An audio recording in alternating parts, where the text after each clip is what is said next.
The civil rights movement didn't have a certain starting thrust when Harry Truman integrated the armed forces. When Rosa Parks sat in the front of the bus when Brown was bored, desegregated schools at once. So civil rights advanced sequentially, and it was fought for centuries. And even though they struggled to fight, African Americans achieved them eventually.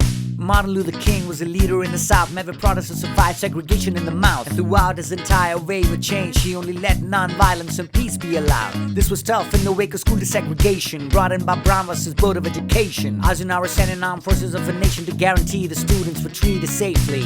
With the rise in racial winds, black students began to sit in, occupied lunch counters at bus stations, even though they faced constant contention. And to further down on the fight, activists became freedom riders. They protested bus segregation in spite, and many were even threatened with their life. Civil rights was a constant fight.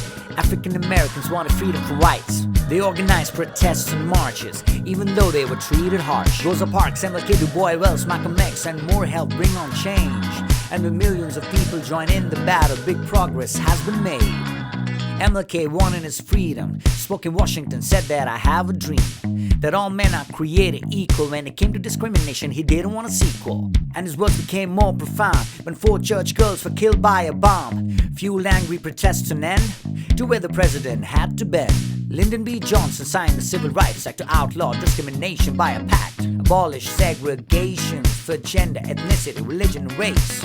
But the fight wasn't over completely. Malcolm X died, King marched Montgomery. And to combat the nation's strife, Johnson signed the Voting Rights Act in '65. Both acts were incredibly effective. In furthering rights, they were incredibly protective. So even then, MLK was assassinated. His legacy could not be overstated. And even now, the movement isn't done. Not all of their rights have been won. Even if we think of it as a thing of the past, civil rights should be protected. They may not last. Civil rights was a constant fight. African Americans wanted freedom from whites. They organized protests and marches, even though they were treated harsh. Rosa Parks, MLK, Du Bois, Wells, Malcolm X, and more helped bring on change. And with millions of people join in the battle, big progress has been made.